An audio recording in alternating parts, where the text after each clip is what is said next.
Good evening, 49er faithful. Here we are back again. It is good to be back. I'm Rob Schuh, your host. I am joined by my co-host, Randon McMahon. Randon, how are you doing this evening? The Niners are on a 5-game win streak. Thanksgiving has come and gone. We are, I'm sure, a few pounds heavier, a little bit happier, and dealing with some sadness of the loss of Jimmy Garoppolo. How are you feeling going into Tampa Bay week? As Thin Lizzy would say, the boys are back in town. That's what we're talking about. The boys are back. The beards are back. Man, I'm feeling good. Feeling great there. It was so funny because I was getting off. I was dropping somebody off, and I was like late to that Dolphins game. And so I get there, and the first thing I see is Purdy like throwing on the field. I'm like, oh, like what the F is going on? Like I missed the whole game. It's 10-7, and like Purdy's warming up, so he'd already been in the game at that point. So I'm just like, oh man, like what is, so I'm like trying to find everything on Twitter, and I'm like, oh crap. Like, oh, it's like, well, there goes that. And then, the pretty Purdy guy got it going, got the W.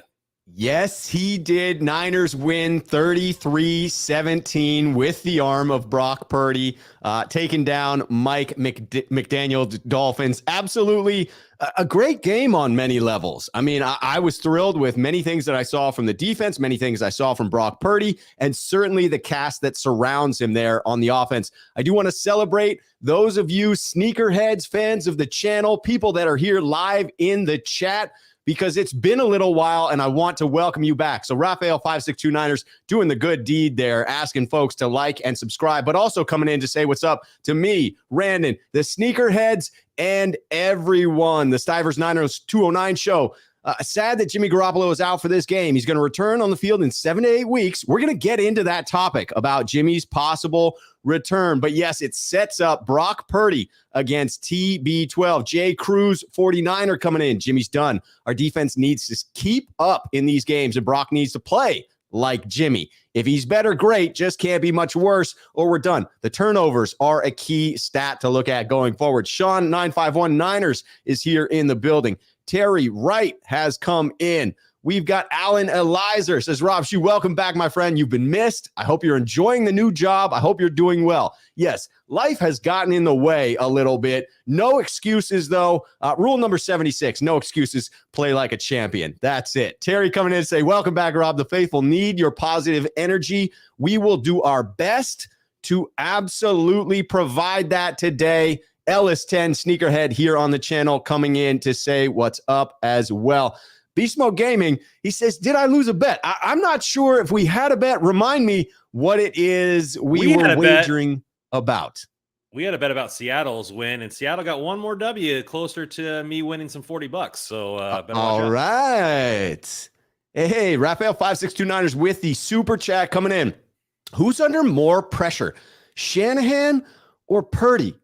That's an interesting question, and we'll touch on this later in a topic. One of the points that I was going to take is that there's a little bit of an advantage here that there's nothing to lose for the 49ers. They've dealt with a lot of injuries this season. You lose your top two quarterbacks. Expectations have to drop significantly.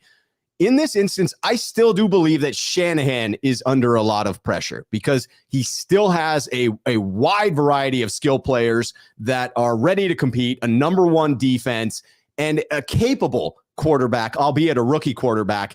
So I do believe there's pressure on Shanahan to at least make the offense look functional, to keep up with teams, even if it comes down to Purdy not being able to deliver in some clutch moments and losing some close ones. I think Shanahan will save face if that's the case. If the Niners are just getting blown out of the water, a lot of eyes are going to turn to Shanahan and ask why he can't seem to win with anybody except for Jimmy Garoppolo. That will be the storyline. Whereas Purdy, I feel like if he struggles, they're just going to point to the fact that he's a rookie.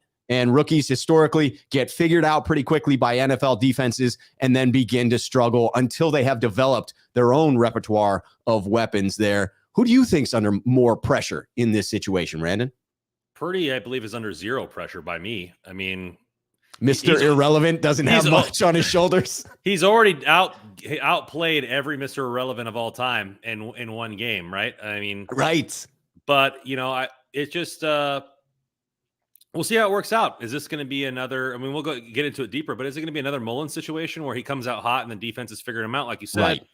Ultimately, it's Shanahan. Like, he's the head coach. The buck stops with him, and you have to play with the players you have on the field. And like, if it goes way south and the Niners like don't even get a playoff spot or something along those nature, like they have to make the playoffs. I don't care if it's you yourself, Rob, at quarterback. Like the team. I'm ready. By the way, my mom texted me. She was like, "Hey, I see that Jimmy's down. I'm ready to go in." So there's multiple Schuh members willing to go in and sacrifice for the 49ers.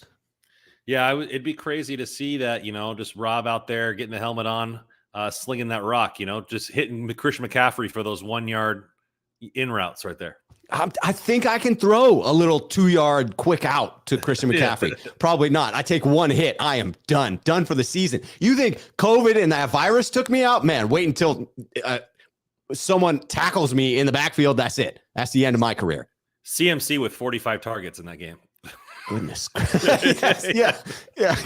It would be all about that. Nothing beyond 3 yards down the field. If you thought that Brock Purdy was staying in close to the line of scrimmage, wait until you see Rob Schuh doing it. I'd love to see Andre Moore coming into the chat as well. Sneakerhead here on the channel says, how good is it to hear that Jimmy isn't down for the count? Seeing Purdy standing in the pocket and delivering is a sight to behold. I will say, in rewatching the game and looking specifically at Purdy, I was really pleased with what I saw there. But we're going to start on the other side of the ball. We're going to talk about the defense. And this comes from a storyline that made it out today with Chris Sims primarily driving this storyline, that he was rewatching the tape and seeing players running open against the 49ers defense. And one of the titles that I saw, the tagline, was something about the Dolphins exposing the 49ers defense, regardless of the outcome, where the Niners force 4 turnovers and win the game 33-17. But their defense was exposed in that, according to Chris Sims. And it was just Tua being off that didn't allow Miami to capitalize on what the defense was giving up. Do you see this as Tua simply having an off day, or is it much more the case that the 49ers defense, after that first throw, which was quite on the money, I mean, Tua was not inaccurate all day. He hit Trent Sherfield right on the money for that 75-yarder to start the game. After that, is it possible that the 49ers defense was stifling Tua and putting him in these awkward situations, forcing his hand? You know what team actually put the defense expose the defense? The team that actually scored points, which was the Chiefs. Kansas City freaking Chiefs.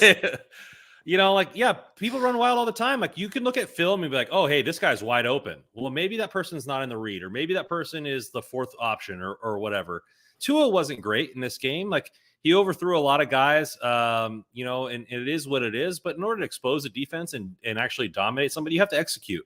Right? Like, you can drop all the plays forever. I mean, Shanahan's been doing that forever, but you got to execute in order to. So, like, it's almost like trying to have your cake and eat it too. It's like, oh, well, we lost, but the silver lining is that we exposed the 49ers that they can be got. It's like, yes, well, they didn't. But I mean, I think there was plenty of positives for Miami's offense. Right, the 75 right out of the gate, they kind of caught us off guard there. Tyreek Hill had over like 150 yards. It wasn't like he had trouble getting open against the Niners and stuff like that. So, yeah, they did plenty of stuff there. But ultimately, you only get credit for what gets put in the end zone, right? That's right. And they didn't do that, right? Like, we had the turnovers there. I believe Niners are +4 in the turnover differential last time I looked, which is a whole lot better than last season. I think we're top 5 in the NFL. So, hey, I'll take that. It's just something that you have to realize that, hey, getting sacks when you need to, getting turnovers when you need to. Yeah, I mean, you can't play it all the time. And the fact that Tua was undefeated on the season when he played a full game and the Niners were the first team to hand him a loss has to mean something as well. Yes.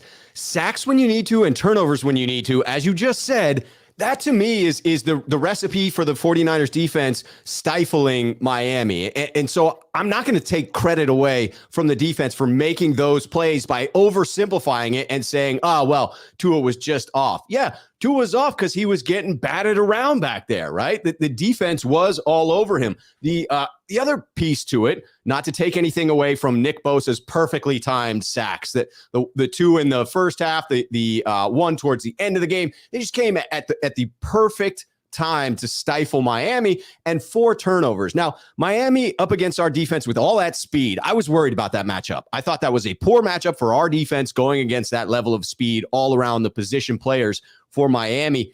And honestly, we needed a game that had 4 turnovers by the defense in order to win this. You talked about those yards that Tyreek Hill racked up. Were it not for those 4 turnovers, you would imagine Miami would have put more points on the board.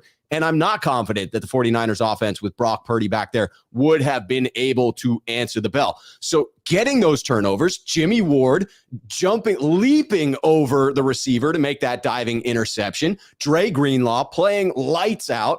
There are just so many key plays made by defenders, and I'm not taking that away from them, again, by saying Tua was off that day. Yes, Tua was off because the defense was playing lights out. The other thing I want to point out is we made him uncomfortable by taking away his favorite area of the field. The 49ers linebackers did a phenomenal job of forcing Tua to throw outside and not into the center of the field. When you see on Twitter or any of the articles that are out there, the passing chart, it's pretty remarkable to see a barren spot in the middle of the field. And much like when Mike McDaniel was back with Jimmy Garoppolo as quarterback, those are our favorite throws within his offensive scheme, to hit it short, get that run after the catch. And the 49ers defense absolutely took that away. You know, it goes to show that, you know, like, you have some of the best linebacking core in the game, and they took what you liked. They took what you like to do away from you, right? I mean, yes. So like, Bill Belichick does that a lot, right? Either takes away your primary weapon or takes away your primary way of moving the football. Yes, and he the does. Niners did that. And it's like, I don't understand. Like, I don't understand what you want. Like, all that, like, grasping at straws. I don't know if it's just clickbait kind of stuff. Like, the Niners defense is for real, right? Like, it just is what it is. And yeah, they gave up a big play. It is what it is, but that's still part of the defense. Big plays affect the game. So yeah, the defense was on the hook for that 75-yarder. The defense was on the hook for another touchdown. Tyreek Hill roasted them all game long. So it was just, but he roasts everybody. Isn't he leading the league in receiving yards? So like, he's almost on pace for 2,000, right? So it's like he's been roasting everybody all season long. But when it mattered most, the Niners came up and got a big play, which is the biggest difference between any other defense that we've talked about. We talked about that in preseason for this team, is that turnovers need to go up. They were some of the bottom of the league in turnover differential. They don't get any big time turnovers last season. And that's something that needs to change. And now they are, right? You have, you know, Hufanga making plays. You have Jimmy Ward, you know, making interceptions, great interception there. And so like, it's just something that needs to be done. And then you have the timely stuff as well, right? Nick Bosa closing out 2 back-to-back games with sacks, right? So not only timely plays, but important plays. And the defense just seems to have a nose for when it needs to come up big, and they're doing that this season. They are. Big players need to make big plays in big moments. And the 49ers defense has absolutely done that over these last 5 games. And were they able to get another consecutive second half shutout? No, but who cares, because of the way in which they are playing. Number 1 defense in the league. And I heard the comment, you know, talking about, well, Brock Purdy's going to go up against a tougher matchup this week against the Tampa Bay Buccaneers defense, and he faced against Miami. And that's absolutely true. But one of the 49ers defenders, I want to say it was Warner, responded, he's been going up against the number 1 defense for weeks, so he's going to be just fine. That might have been Jimmy Ward. That sounds like a Jimmy Ward type of trash talk. Warner. That was Warner. I love it. Love it. Daryl coming in with the super chat saying, thanks, guys. Shanahan has made it simple for Brock Purdy.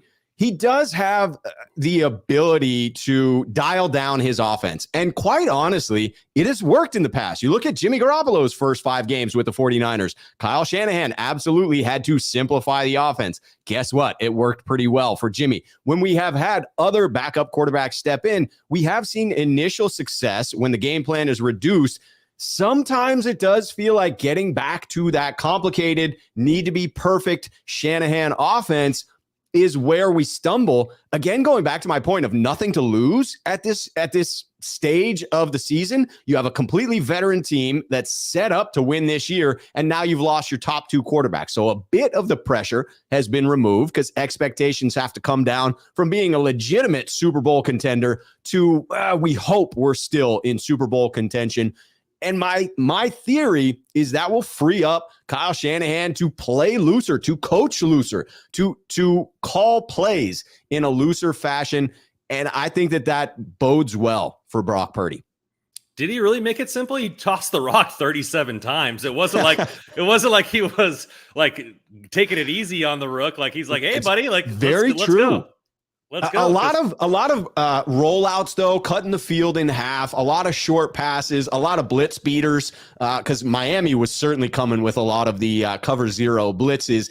He responded well, though. We'll talk about how Purdy played and just how excited we are, what we feel are some limitations and potential positives that might carry us a bit. But we've got some comments to catch up on, and we've got other topics to get to as well. Beast Mode Gaming, Sneakerhead here on the channel says, Rob, I'm concerned if they're going to push Jimmy to play hurt like last year.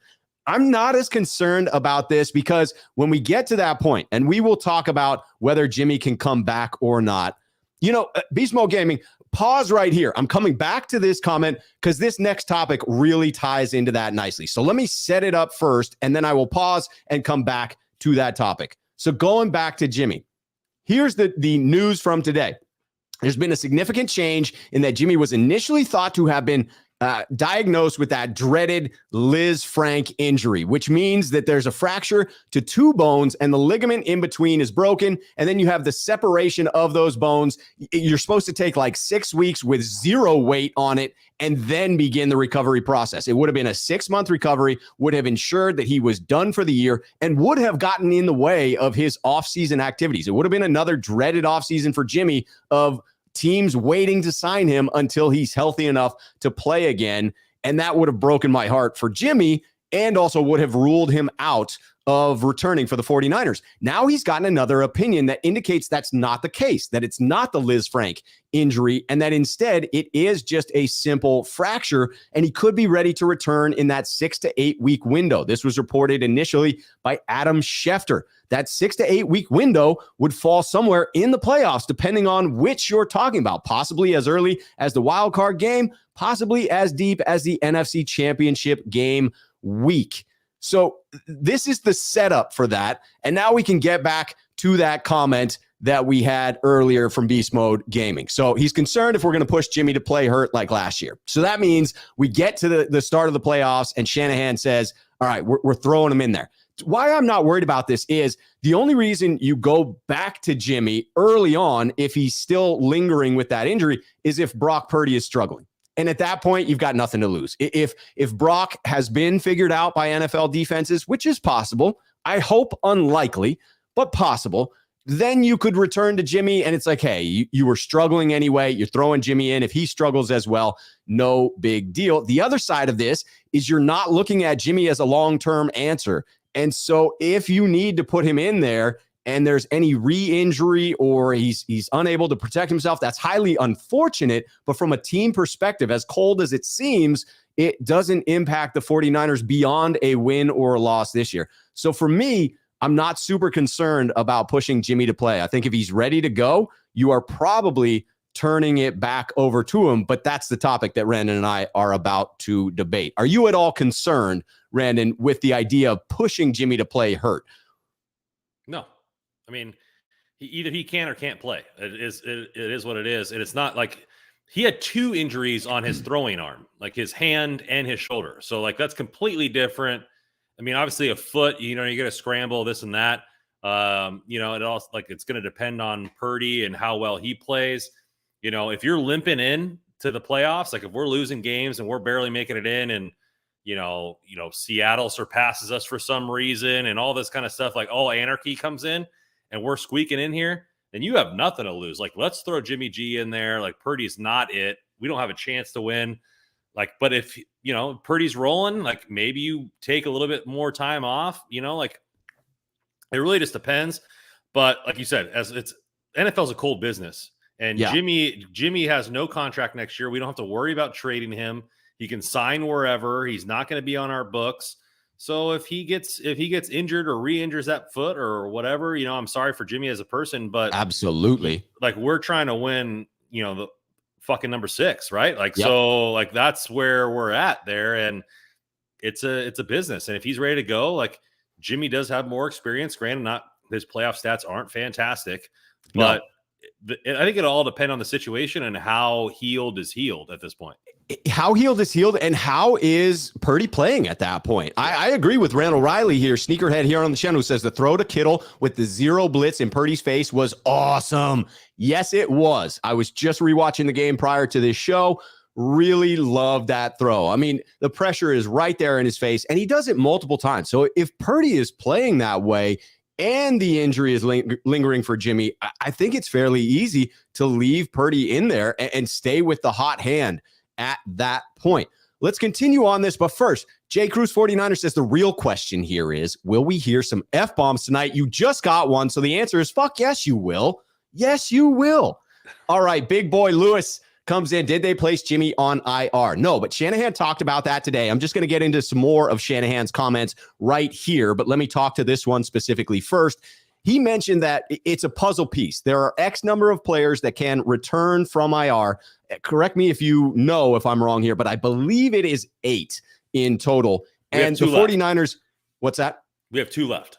2 left. So they have a choice to make. Shanahan acknowledged that if they put Jimmy on IR, that probably means that he is done for the season. So to my knowledge, unless something has broken while we're here live or immediately prior to the show, he has not been placed on IR. And if he is, that may indicate that the 49ers do not have an intention of bringing him back. But here's what Shanahan said today in leaving the door open just slightly. There's just a slight crack with a little bit of light coming through that door. He didn't slam it shut.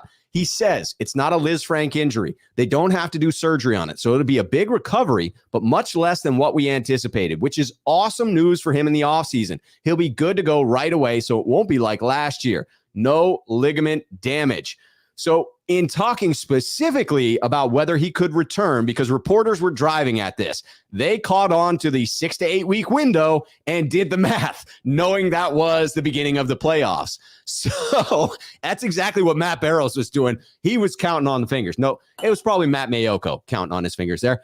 We're talking about Shanahan here. He says, in reference to him coming back, there's that way outside chance late in the playoffs, something like that. But it's just an outside chance. We're not really optimistic about that, but they didn't rule it out. So it leaves the door open for this to be a little bit of a controversy. But again, I believe if Brock Purdy continues to win and gets the 49ers into the playoffs, Jimmy's potentially not ready for that wild card game. If Brock Purdy wins that game, I tend to think that Shanahan would stick with the hot hand at that point. If you were in his place, are you rolling with Purdy? If he gets us to the playoffs and wins a wild card round, you sticking with Purdy, or are you going back to a recently healed Jimmy Garoppolo? What does that look like? I mean, like, is it Minnesota type win where Jimmy Garoppolo throws for 8 passes and we run for 200 yards and the defense just dominates the game? Right. Is it Purdy throwing for 40 passes and 404? Like, the whole outcome, the spectrum there is way different for me. And so, like, I can't really give you a topic there. If we're relying on the defense and Purdy is looking mediocre, then yeah, go to Garoppolo. But if Purdy is just slinging the rock and he's just Iowa State gunslinger, he was wearing a cowboy hat and doing his best Brett Favre impression, then sure, like, let's light it up, man. Like, let's keep going. Like, I really don't care, at that point. It just really depends. I have a feeling in one of these final games, Purdy's going to get exposed a little bit because he's a rookie and there's no tape on him, right? You got to assume, I would assume, that Mike McDaniel did 0 preparation for Brock Purdy to come into this game. That'd be my assumption. Yeah. So now Tampa Bay is going to be like, hey, like right now, you look at like Purdy was born when Tom Brady was at Michigan. So yeah. like you're looking at like his entire career, the most experience versus the least experience in the NFL is playing on Sunday. It could be something different there. So we'll see how it goes on. We'll see how it comes in there. I just think that I'm taking it one game at a time. Purdy. We're gonna get to Purdy as a player himself later on in this pod here. And in just a moment, as a matter of fact, my true feelings there. But I think it solely depends on how well he played, and if we win by just the defense, if we win by him himself, will dictate how early or if they will even bring him back. But I want to get into a little bit. Randall Riley says Elijah Mitchell has one of those two left. Now, you also have Kinlaw, who's been trying to come back. But with Purdy in there, you got to assume it's going to be the other one that they're going to leave open is going to be for one of the other quarterbacks, whether it be Trey Lance or Jimmy Garoppolo, unless they decide to just keep Jimmy G injured on the roster and roll with three quarterbacks. So I think that it's going to be interesting there, like who they choose. And I forget that linebacker who was just like a special teamer. I forget what his name is, but they used him as an IR. Was that Demetrius Flanagan Fowles? No. Oren Burks. Yeah. No, even before that. Ooh. He's just a special teamer linebacker. I forget his name, but they used him as an IR call up earlier in the season, and the team might regret that as a special teamer. So it seems like you have a lot of those call-ups when you start the year, but then when you find out that you're the San Francisco 49ers that seemingly deal with injury all the time, you realize, oh no, we need like 52 of those return from IR designations. Shanahan's had multiple seasons with two starting quarterbacks getting injured. That's just ridiculous. That's brutal. Absolutely brutal. Michael Salazar coming in, Sneakerhead here on the channel. Rob, good to see you. Long time no see. It is good to be seen. I'm glad to be back. Again, no excuses. Life gets in the way. We carry forward with the positivity here. I like what Truth Told Not Sold had to say as well. It says, Rob, I was heartbroken after Sunday's game. Still not happy with the win. I'd rather take the loss with Jimmy than the dub without him. What a story if Jimmy does come back and wins our sixth. I just wanted to take this comment to talk about how I feel about that as well. That regardless of whether he plays or not, I just want to take a moment to say I'm glad that it isn't the Liz Frank injury for Jimmy Garoppolo, because it's great news that he goes into free agency next offseason, doesn't have to have surgery, will get picked up by another team. I mean, there will still be lingering questions of his durability because, yet again, he has an injury. But to Nick Bosa's point, the idea of someone stepping on your foot and breaking it is a pretty fluky play that just happens in a physical sport like the NFL. So I'm not chalking this up to Jimmy G is injury prone. We should have seen this coming. No, it is one of those plays that happens here. And again, to your point, seems to have happened disproportionately to Kyle Shanahan and his quarterbacks as we go. But what a storyline it would be if he did come back. That's the one piece in talking this last bit on going back to Jimmy that you have to take into consideration is the last ride aspect of it. You have a lot of veterans. Trent Williams talked about Jimmy G as a brother, right? Talked about it. Hey, this sucks. There's no other way to put it. It just sucks for Jimmy to go through this. Guys like Trent Williams, Debo, George Kittle, Kyle Juszczyk, a lot of Niners in that locker room are big fans of Jimmy Garoppolo. That does come into play. If he's healthy enough to come back and wants to come back, says to the team, hey, I'm ready to go, you have to think that there's enough veterans in that locker room that may get behind that effort to where Kyle Shanahan needs to go back to the veteran. What a locker room the Niners have. Every single time that all these three quarterbacks that they've had, just backing them up. Like, I mean, I'm going to get into it with the when we talk about Purdy, but what about the story if Trey Lance comes back and wins the six? Doesn't play since week 2, comes in for the Super Bowl and dominates and gets a six. I mean, what if Jimmy comes back? But I mean, if Jimmy comes, I mean, I guess I'd gladly take it for the sixth championship, but then I'd have to talk the entire summer about are they going to re-sign Jimmy Garoppolo? That's right. That's right. We are going to have to talk about it anyway. It's crazy. So, I mean, to be honest with you, I mean, I would take any story. What if a Mr. Irrelevant wins a Super Bowl? Rookies never won one or taken a team to a Super Bowl, and then let alone the last effing pick in the draft. Like all these storylines that if the Niners win 6, all the storylines that could possibly happen are movie worthy. Like they are Yes. movie worthy, and it'll be like if you were a director and you're like, hey, like I'm pitching this to you. What we're gonna do is we're gonna move up, have this coach move up to 3 in the draft this quarterback that nobody's ever heard of from a small school. Right. Even though they have a quarterback that has won games. Then they're going to try to trade this quarterback, but he gets injured. They can't trade him. They sign him back for an incentive-laden contract, even though they're going to go with the rook. And you're going to be like, okay, that doesn't make any sense whatsoever. The rook gets injured week 2. We're going to spit it out right away. The old horse is going to come in, win a lot of games, but then he's going to get injured. So now nobody knows who's quarterback. You know who's going to be quarterback? They're going to draft a guy, right? Mr. Irrelevant, last pick in the draft. He's going to come in, lead this team into the playoffs, charge, full flag waving, whatever. This guy's just got straight moxie. Everybody loves him. And then you don't know who's going to play in the Super Bowl. They're going to throw whoever in. Everybody can be healthy at that point, and the team wins. Like the director would just be like that. That's not even possible. Like, what are we talking about here? That's not a movie, but No, it could be. It could be.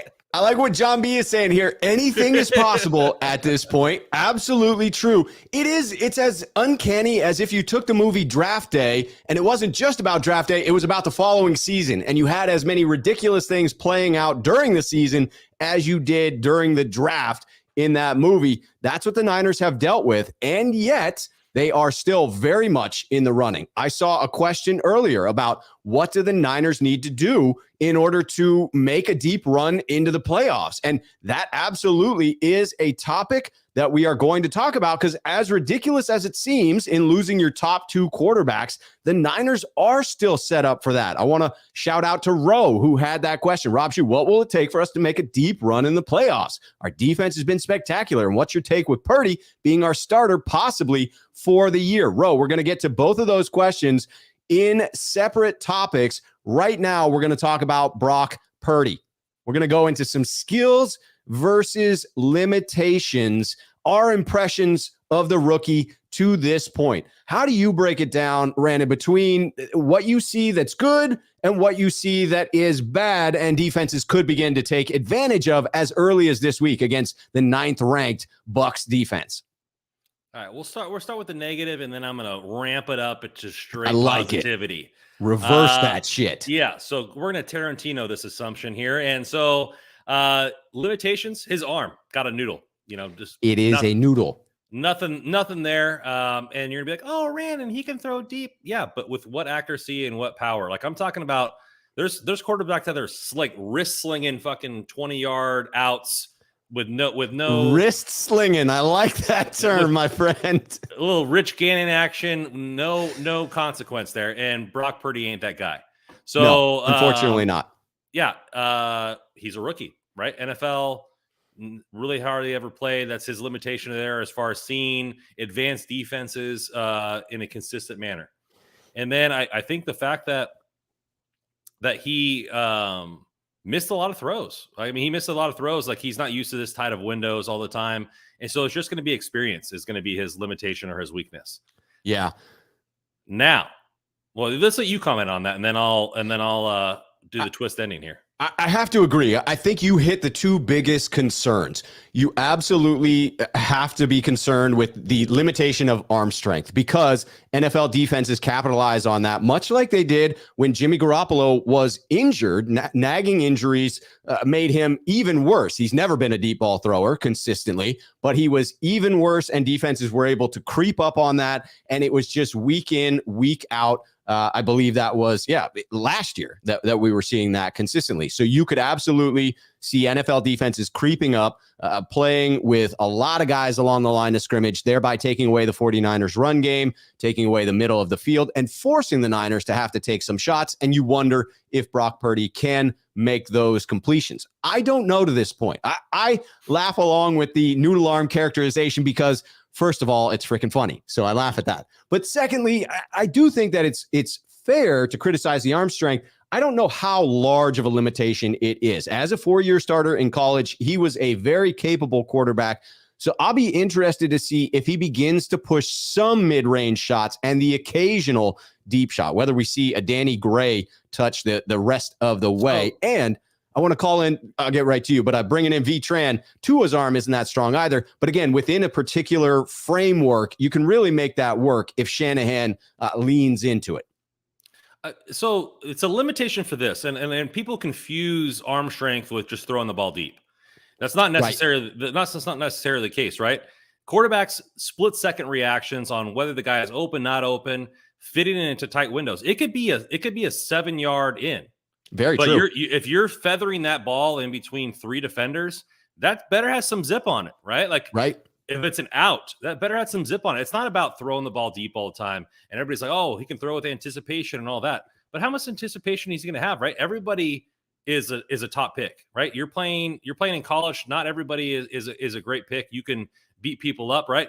I mean, you look at Zach Wilson was just running around the field like it was playground football at BYU, and he's having a little bit of trouble in the NFL. So it goes to show that it's not all downfield. It's not all this, but like those timing routes that are in the middle of the field. If you're trying to beat a safety to the ball better be on point, and all those kind of things. He just doesn't have it. Now, will that affect him to a degree of things? It does. I mean, you look at Drew Brees towards the end of his career, really couldn't even get his arm out of a sling, and you saw him not make many throws downfield. Everybody was dumping it up. You look at Jimmy Garoppolo, they plugged the box, 8 deep in the box with the Rams. Like, it does have an effect to the defense, and everybody who says otherwise is joking themselves. I'm on the Purdy train. I like his first game, but arm talent is a big deal. You know why it's a big deal? Because everybody wants it, right? Everybody wants that arm talent. They want the Josh Allens. They want the Patrick Mahomes. They want the Aaron Rodgers,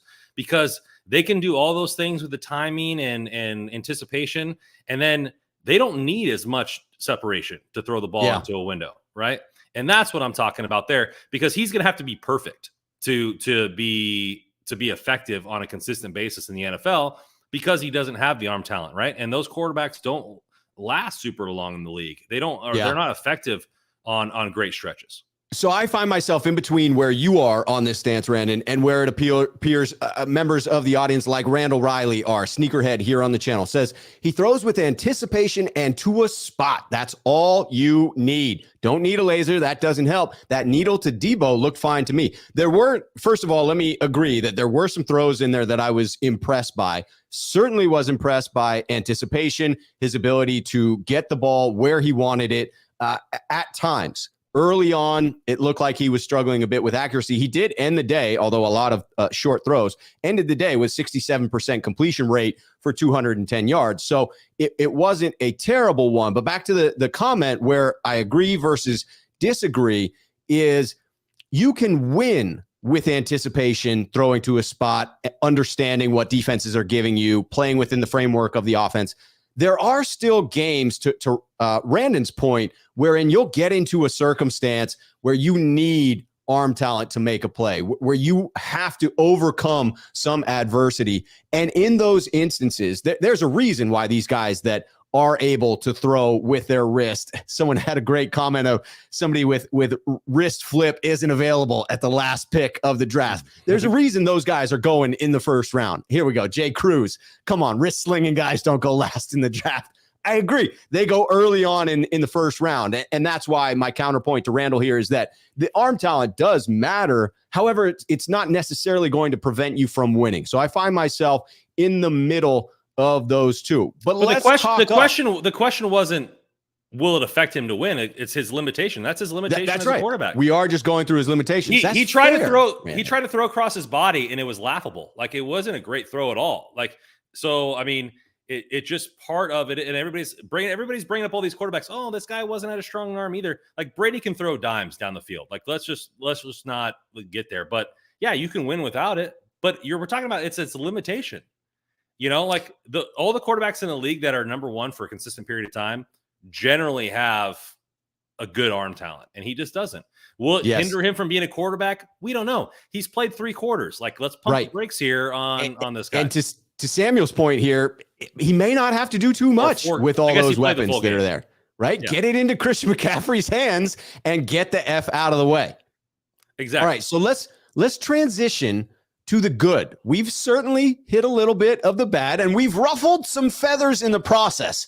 Random. My feathers are ruffled. People want the Brock Purdy miracle story, and that's it. We're riding Brock Purdy to the frickin' Super Bowl, and that's that. And believe me, I want that as well. And I think it's possible. What are some of the good areas for Brock Purdy that might allow for this Cinderella season for the 49ers? Fucking moxie.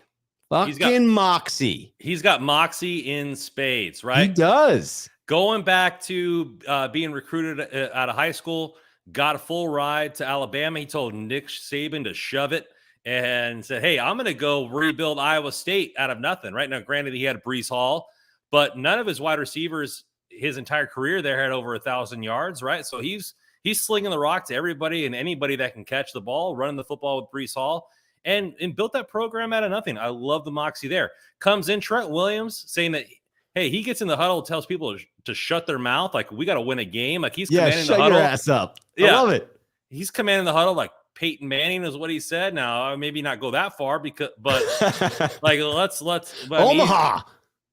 He's doing a great job there. Like, Brandon Ayuk saying, hey, he prepares every week like he's going to play, even when he was the third string quarterback on the team. Like, you got to love that kind of preparation. He's played over 4 years. I mean, he's tossed a lot more footballs than Trey Lance, and everybody was all Trey Lance. I was all Trey Lance. So, like, he's got the experience as far as being in big games. I mean, the Big Ten ain't the NFL, but it's better than nothing.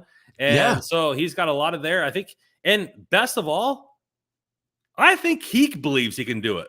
Right? Yes. He is Luke Skywalker riding in that that X-wing right there. Like, hey, I'm going to put this torpedo right in this little duct and blow up the Death Star. Like, he's that guy right now.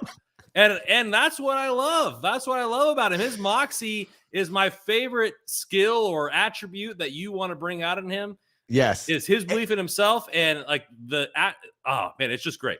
I love the talking points that it's brought to the table. We have to pause on this one because there's no way we're moving on to the next positive without me commenting on the addition to the long list of fantastic nicknames for 49ers quarterbacks. If you're easily offended by choice language, earmuffs at this point. Earmuffs, Danny.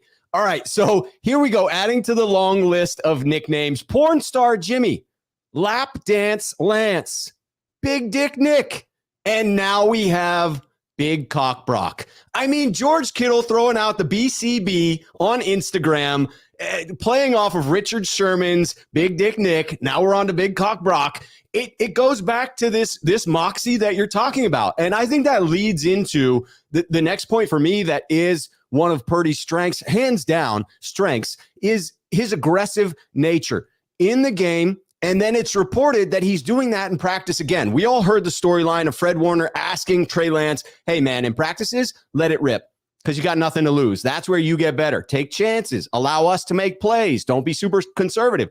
That is not the case with Brock Purdy. He is someone that plays aggressively within practices and the game. Shanahan commented on it today, complimenting him on seeing something and letting it rip. And within the Shanahan offense, if you understand it, Shanahan is scheming dudes wide open. If you see it and you let it rip, more often than not, your guy is going to be able to make the play instead of some defender coming in and making a miracle play on their side of it. I love it. I mean, it's just, and he's talking trash back to Warner too. Like, hey, like he's trying to get us. Like he's trying to get us all the time and embarrass us. It's the first team D, number one defense in the NFL, and he's trying to embarrass us with practice squad guys, right? So I love it. I love it. And will he be the guy that brings us to the promised land? Will he be the guy to slay Darth Vader and bring the light side, to continue this analogy? Yet to be seen, right?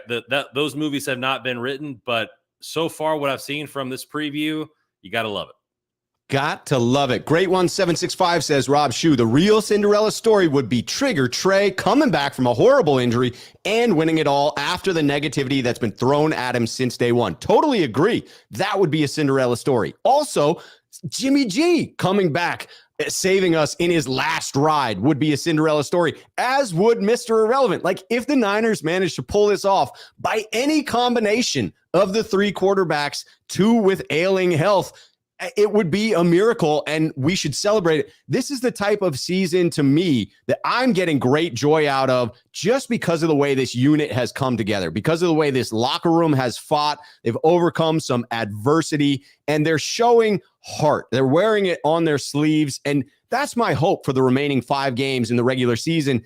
And fingers crossed, charging into the playoffs, is that you just see guys out there fighting for one another. And each game, it can be a different hero. It doesn't need to be Brock Purdy carrying this team. It can be Christian McCaffrey one game, Deebo Samuel the next. It can be Jawan Jennings like it was last week, right? I mean, you have a bunch of different players that can make plays on offense and a defense that can win some games. I could see the defense winning 2 or 3 in a row just by themselves, holding opponents to 13 points or less. You have great chances to win games when you're holding opponents below, say, 15, 16 points.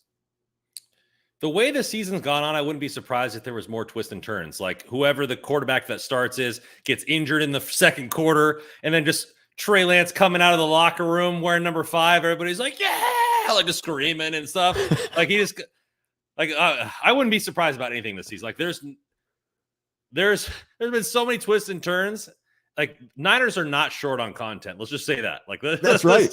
This team is just every week something different, you know? Everyone at ESPN and NFL Network is thrilled with the 49ers. Everyone on YouTube, including these 2 guys right here, are thrilled with the amount of content they put out. Jay Cruz, 49ers saying Randon out here turning into Lando Calrissian. I would never turn against Han. Never. Randy coming in says Rob is like a Broadway show. Anything else would be uncivilized. We have been, admittedly, we've been a little uncivilized in this one. Little crass language. It's nighttime. You know, it's nighttime and we got Niners players talking about BCB. So they set the stage. We just come out and perform. A couple of other positives for me. I saw him make some great off-structure plays where there was, he was rolling out, making plays. Clearly, the play had broken down, and he's just playing football out there like it's out on the playground. You saw him do that multiple times. He held his own against the blitzes with pressure in his face. That shot to Kittle was just one of those that I saw, and he was very good on third down. Throughout the game, he was getting the ball out quick. I saw a stat that he's just below catch to release, just behind Jimmy Garoppolo, somewhere around 2.6 seconds.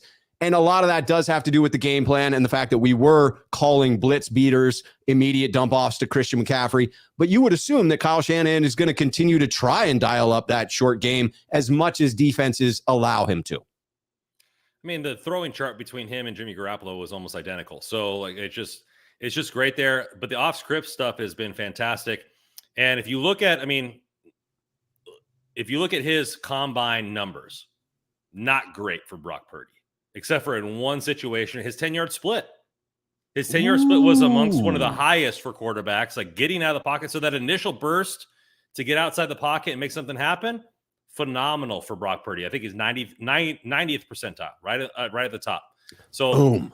Doesn't have that breakneck speed, right? Like you can catch him in the long run, but he's going to get that little wiggle. He's going to get that little wiggle, get outside the pocket and make something happen. And I think that's definitely a great positive.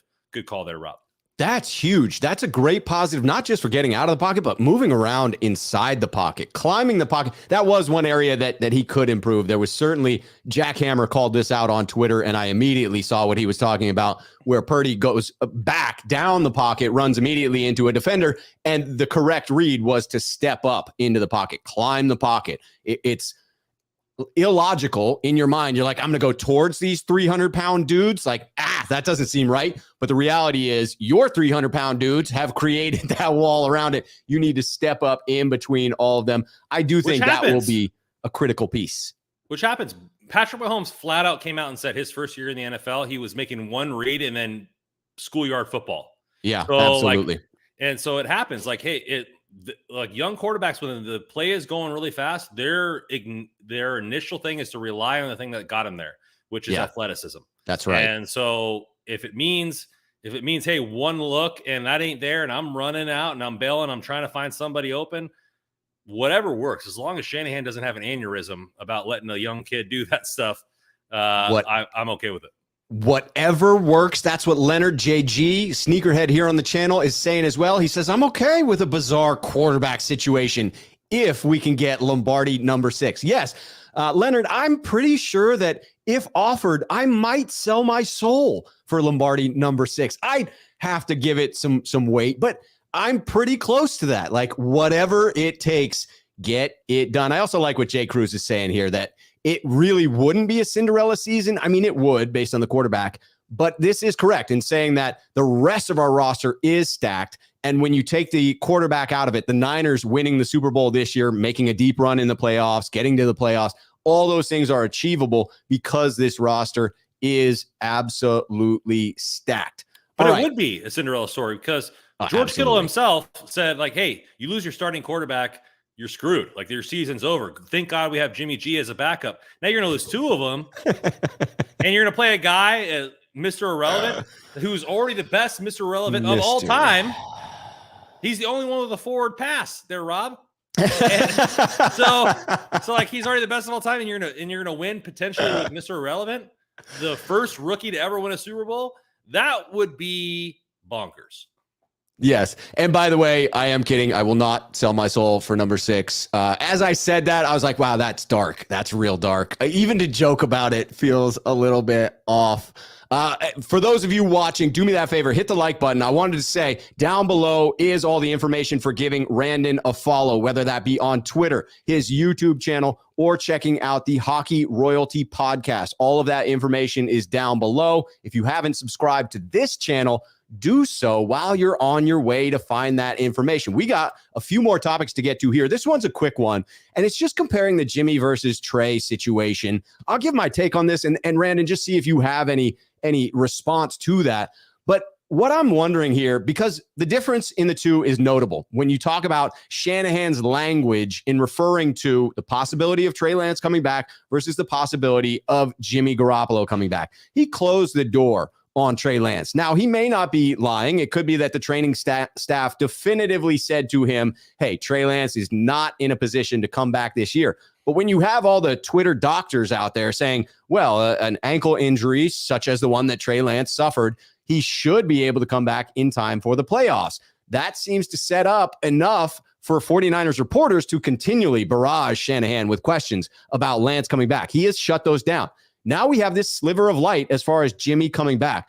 What occurred to me is that Shanahan might actually be protecting the career of Trey Lance, the team's investment in a starting caliber quarterback, the future of the franchise, if you will, because Trey Lance to this point has shown some really great flashes. You see why the 49ers coveted his talent, and yet it's fair to criticize that he has struggled at points in his limited number of starts. I'm still very optimistic about how he will progress as a quarterback, but if you force him back early from injury, he is rusty and plays poorly in a high leverage situation. That could really shoot his future career in the foot. Whereas Jimmy Garoppolo is most likely not going to be a 49er next year. If he had had the surgery and teams stayed away like they did last offseason, there was a miracle chance of maybe signing him to another one-year deal, as much drama as that would have been. But the more likely scenario is Jimmy Garoppolo lands somewhere else. So if you bring him back and he struggles, you're hurting his value in free agency, but you're not hurting the franchise in that situation. So it's my take that Shanahan is finally doing what I really haven't seen him do in protecting Trey Lance in this instance. That's how I'm choosing to interpret it, to put some positive intent on coach. Are you buying or selling what I'm saying there? I love how everybody's Charlie from Always Sunny in Philadelphia. Like, if I bring this thing here and this thing here and this thing here, it's like, and all this kind of stuff. Like, I just love it. I should have some strings in the background. Yeah. Man, to be honest, I really don't care. Like, I just, it's like, if they're healthy, they're healthy. If they're not, they're not. Protecting Trey, like, if you believe Trey is better than Brock Purdy, which you did at the beginning of the season, then you would play him, right? Like, you would play him regardless, because if he's healthy, he's healthy, right? He's seen NFL football. Now, if Purdy's, the same situation goes as what we talked about, is Purdy's lighting the world on fire, then maybe you activate Trey because he's better than Josh Johnson, and then you run some weird stuff on the goal line and all this kind of stuff. But man, like, to me, it's if Jimmy's ready, play him. If Trey's ready, play him. If Purdy's slinging the rock, if he's BCBing it out there for the rest of the season and holding up my undefeated end of the season, then you play him, man. Like, I really don't care. Let's win it. Let's just win it. Like, at this point, it is what it is. I think there's so many people out there trying to bash Trey. I think there's so many people out there like saying, oh, like a lot of agendas. It's Jimmy. It's a lot of agendas and stuff going on. Really? I don't give a fuck. Like, I really don't care. Like, let's win. Like, let's just win. Like, if it happens, it happens.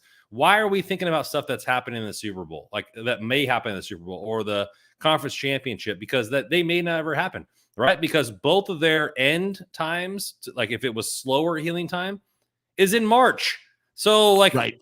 So like it could never even happen. Like man, like the conspiracy theories are just way out there. Like, could we just not celebrate the fact that we beat Miami? Like, we beat the number 2 offense in the NFL and held them to 17 points. We beat them with Mr. Irrelevant and put up 30 plus. Like, come on now. Like, let's just go there. Like, I get it. Everybody wants to talk about somebody else and the Jimmy G and the Trays and all this kind of stuff because it's clickbait and we're doing it too. Yes. If we win, we are constantly guilty of that. That's if we win, I don't care. Like, yeah. Amen. Like, Wishnowski could punt every throw for all I care, as long as we win football games. Like, so like it doesn't matter to me. Like, this is so asinine. Like, well, what's going on? Ultimately, I'm going to answer your question. Is it good for Trey? I'll answer that question. And I think it would be. Like, what if he comes in and wins? You're thinking about the negative. Right. No, like, that would be huge. That would be absolutely huge for his confidence. If he comes in and gets destroyed, then he'd be like, hey, dude, it was my first game back. It is what it is. Yeah, I let the team down, but I'm coming back next season. But if he comes in and wins, like, you could propel him into franchise quarterback mode, 15-year type quarterback, and I'm down for the positivity. Jay Cruz pointing out, no, Randon, we cannot. Don't you know how the internet works? At least Twitter does. Yes. All right. So let's get into a debate here around potential defensive player of the year. Nick Bosa leading the league in sacks. First of all, I want to call out the question of, will he hit the 20 sacks as I predicted? He's sitting at 14.5 through 12 games. If he keeps this average and plays all 5 remaining games, he would rack up another 6 sacks. That would put him at 20.5 sacks. Randon, we could hit the 20 sack total that I predicted before the year. I don't think we're going to get to the total sack number that I predicted, but Bosa is handling it. He's gotten at least 1 sack in every full game that he's played. Alden Smith's record sits at 19.5. Do you think that Nick Bosa is going to break 20 and break Alden Smith's record? Hey, first off, in the chat, let's not call people's girlfriends out. Let's not do that. That's not Ooh, that's a block. That's a block for sure.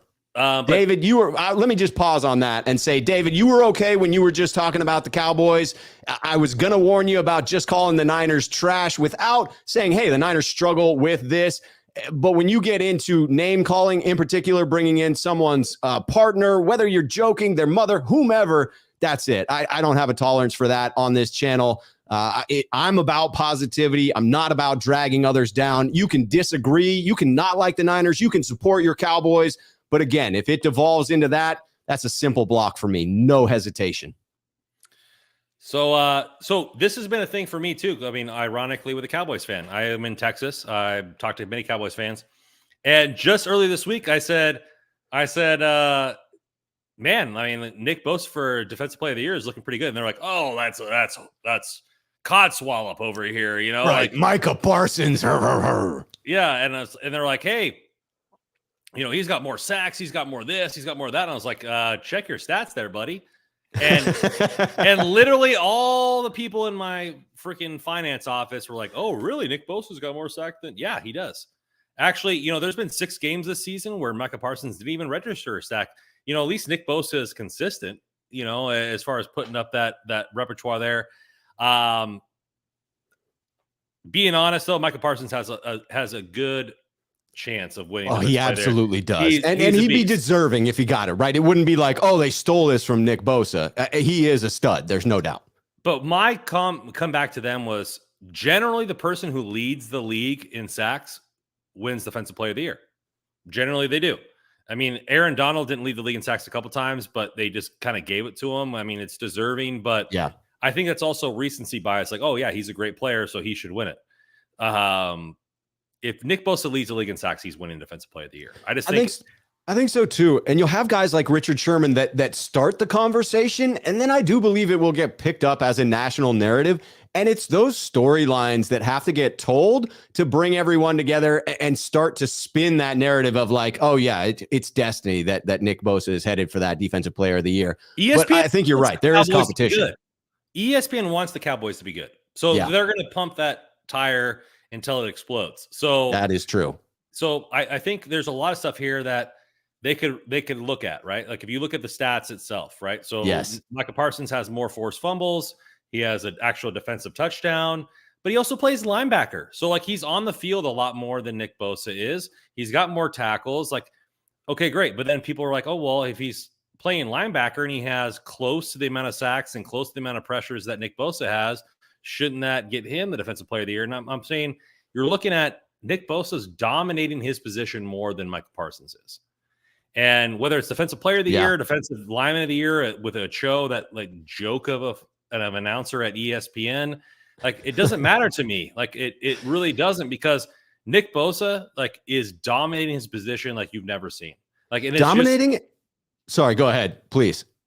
It's just like nobody can stop him. There's no answer for Nick Bosa. Yeah. Every single game but one this season, he's gotten a sack. So there's not like he's taking games off. Like he's getting action every single week. And so like I don't understand. Like, and you know what's going on. You can scheme Micah Parsons into pressures, right? He's a linebacker. You can blitz him, you can do all this kind of stuff. Nick Bosa is going one-on-one with the player across from him every single time, and he's beating his ass blind every game. Like it doesn't make any sense to me. And the consistency is the big part to call out there, as you rightfully did. The idea that the only game he hasn't had a sack was the game that he did not play the entirety of. He has been consistent against various competition, consistently winning and coming up with big plays in big moments. This past game against Miami was not the first game wherein Nick Bosa came up with a clutch play at a clutch moment. He's been doing it throughout the season. I love Joey Mellons coming in with the super chat here. He's a sneakerhead here on the channel. Says, holy F, Rob is alive. What's up, Beards? What's up, Joey? I am alive. These past couple of weeks, I got to admit, I have been enjoying games purely as a Niner fan. I have been going for that vibe that all of you have each week, celebrating it, just living that vibe. But it is great to be back. In particular, great to be back with my fellow Beard here talking about a win Wednesday. We're going to transition to talk about the Bucs. Cowboy Angel coming in to say Bucs line has some holes in it. I want to talk about Tommy Boy. I want to talk about, and I just have to put Tommy Boy in there because we're playing the Tampa Bay Buccaneers, but the storyline is Tom Brady. It just will be. It's what everyone wants to talk about.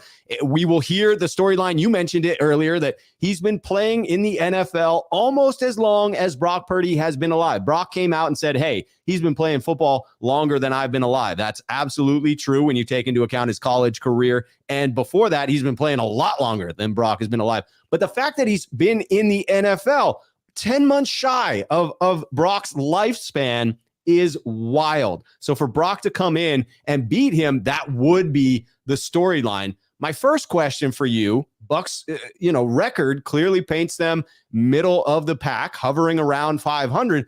Do you look at the Bucs and say to yourself, they're a for real contender, or do you see them as a fairly flawed team at this point? I got to look it up here. And the last two rushers that get over 20 sacks per game or per season, won Defensive Player of the Year. So, I mean, Bosa's headed for it.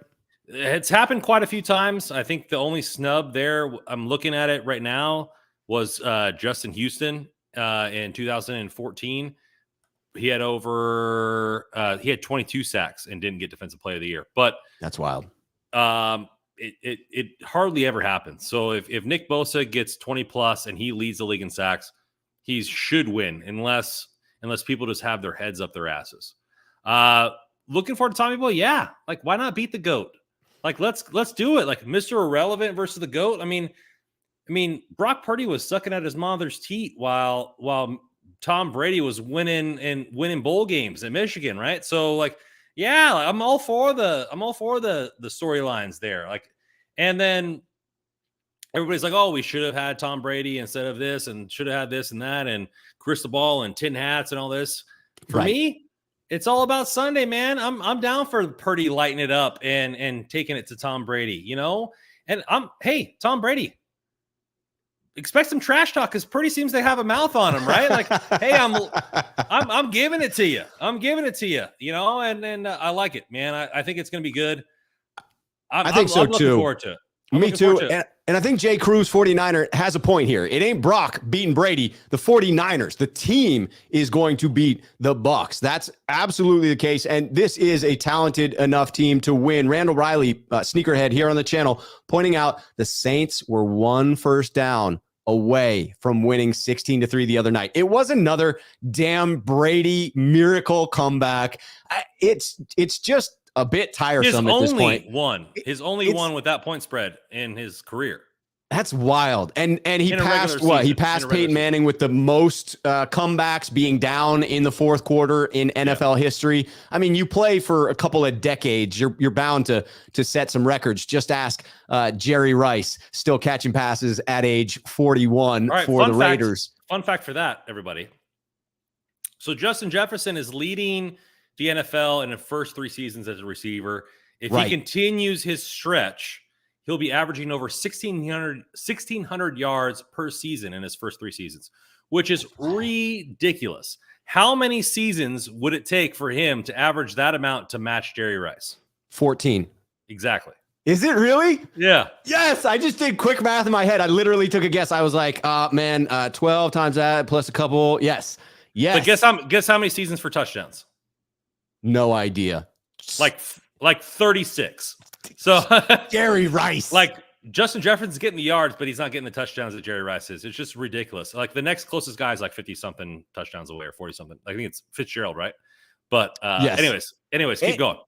No, quite all right. I am absolutely looking forward to this one, looking forward to the 49ers as a team taking down the Bucs. I do think that the Bucs are a flawed team. Yes, they are the 9th best defense. So this will be a good measuring stick for Brock Purdy, because to what Randon said earlier, this is going to be an NFL defense preparing for him the entire week. A good NFL defense preparing for him the entire week. The question for me is whether or not the 49ers defense can truly stifle Tampa Bay, because what I saw of New Orleans, who our own team has called out as New Orleans, no matter what the stats may say, that's one of the better defenses in the league. Well, the stats would say the Niners are the best team in the league when it comes to defense. So can they be even more disciplined? Most importantly, can they be disciplined till the end of the game? Because the Saints did it through the vast majority of 4 quarters and then allowed touchdown Tommy to make another miracle. So I am all for the Niners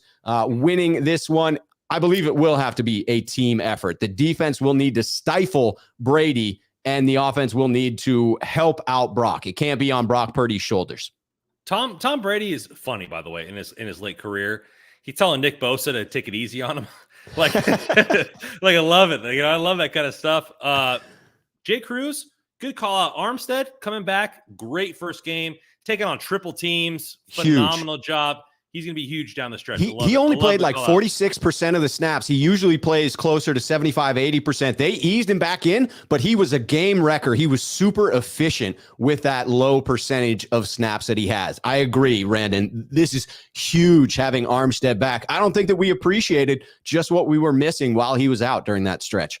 Exactly. You know, he just shows us. You know, he comes back and just shows us. I think Tom Brady's thing with Bosa is like, hey, take it easy on me, is right, because his offensive line, like he was missing, his center blew out his knee like in camp, like he's missing Tristan Wirfs, which phenomenal guy, like, you know, in the pass protection there. I think that team is like rocking all backups right now. Like if you thought our injuries were bad along the offensive line or in our team, like they can't protect Brady worth a damn. And so I think it's there. I'm not really afraid of Julio Jones. I think Travarius Ward can get in the face of Evans and stuff like that. The only thing that I think that could take this away from us is, as far as from a passing game, is going to be Godwin, right? Like you look at guys that are shifty. Godwin's a stud. Like Tyreek Hill got burner speed, but he's also shifty. Cooper Kupp is shifty. They've roasted the Niners in the slot, so we'll see how that works out with Jimmy Ward or whoever they play there. I think that Godwin's going to be the key to this matchup, and if Tommy Boy can exploit that, and it's a close game because Purdy can't get going, like there's a recipe there.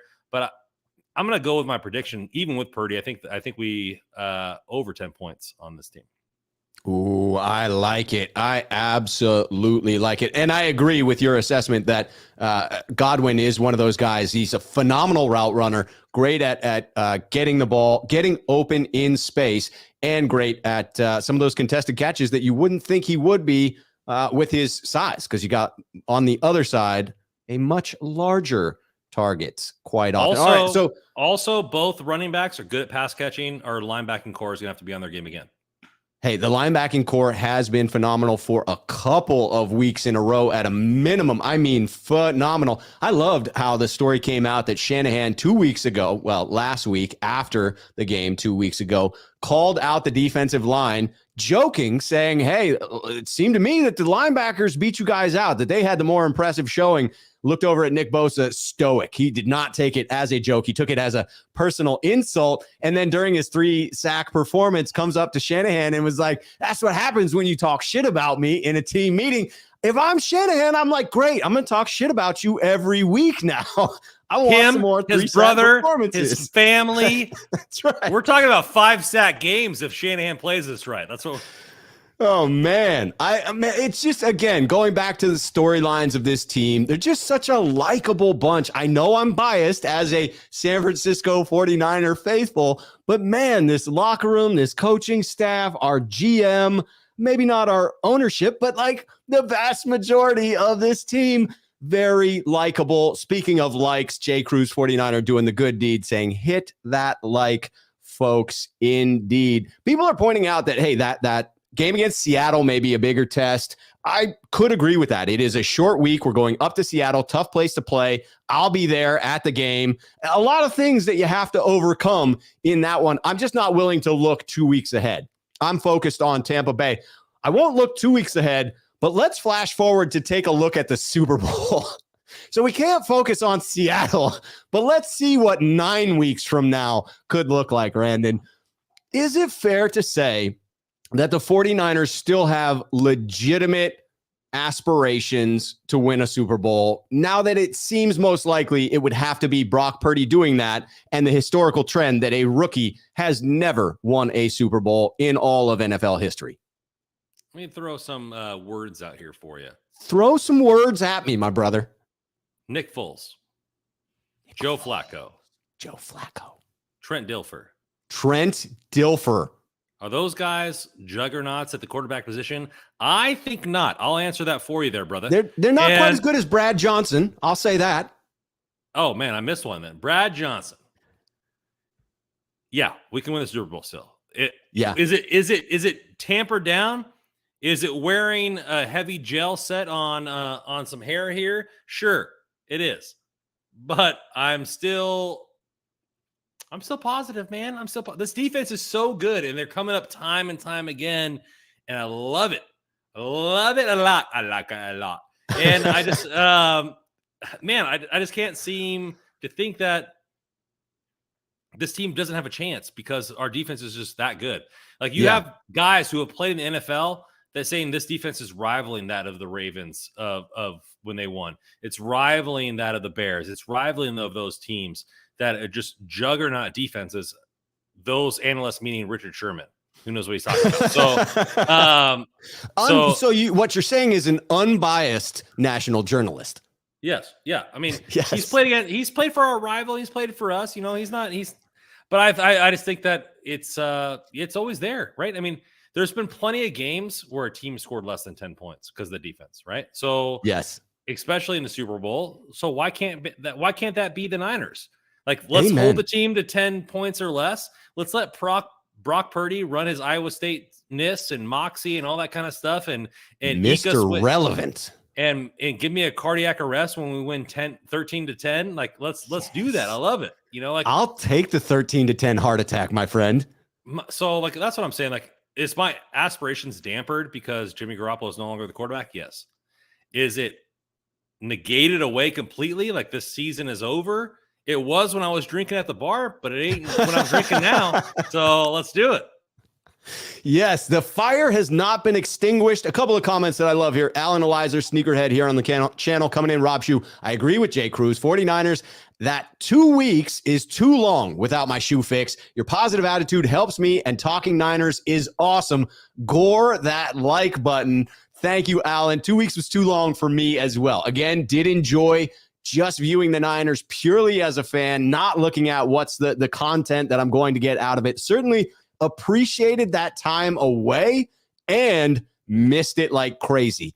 Absolutely did not get the vibe that I get from interacting with Randon, from reading the comments, from being live on a camera. I don't know what it is, but it feeds me. So this is a reciprocated relationship here. J. Cruz 49er coming back in to say, Rob, everything has never happened until it does. You think a rookie will never do it? Ever? It will eventually happen. Why not now? Why not 2022? It is a fair question. This does feel like a team that could break that trend. The rest of the roster is built in such a way that this team could win with just acceptable quarterback play. And as a 4-year starter in college and clearly a bright guy who, yes, has some physical limitations that allowed him to fall into the 7th round, is a gamer. He has the right attitude. He has the smarts. And he has the anticipation that he can make a lot of these throws, even if he doesn't have an electric arm. And he's not a wrist slinger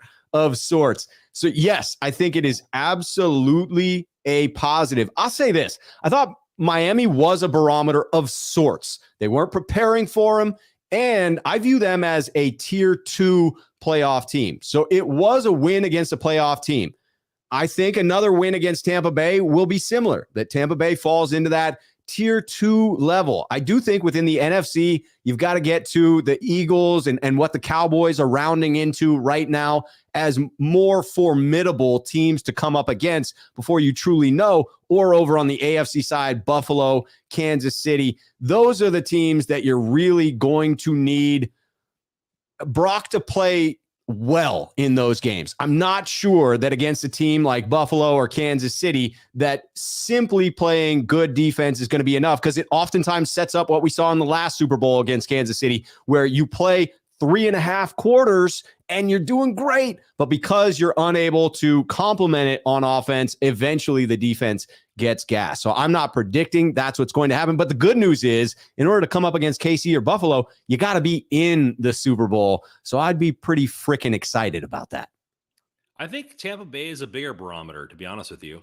You do? So, yeah, because Brock Purdy played against Miami's defense, which was garbage. They didn't prep for him. They're middle of the road, didn't prep. So it was a prep for our defense, but for Brock Purdy, which is now the biggest question mark of our team, like, Tampa's going to be a big, like, they have great linebackers. Like, the middle of the field is going to be tested a lot. They have good corners. They have good secondary. Like, overall, they can get to the quarterback through the middle of the defense, pushing him outside the pocket. Like, there's going to be a lot of stuff that's going to be tested for this youngster in this matchup. And it's just going to be the other side of the football. And I think it's going to be a bigger barometer of, well, will this team succeed going forward based on this matchup? I like it. And I do think that it is a barometer for the defense as well. I mean, you talk about going up against Tom Brady, even if they are an offense that is struggling at this point, Tom Brady tends to rise to the occasion. By the way, Chris Ray coming in with the super chat. Appreciate that. Saying Lance, Jimmy G, or Purdy, 49ers till the very end. He's saying regardless, it doesn't matter. And I like Chris's moxie on that. It makes me feel like, yes, the 49ers can absolutely carry a quarterback to the Super Bowl. And I don't think they're going to have to do that with Brock Purdy. So, yeah, do I have my wondering whether they can do it? Hey, the Niners have 4 turnovers against Miami. Is that repeatable?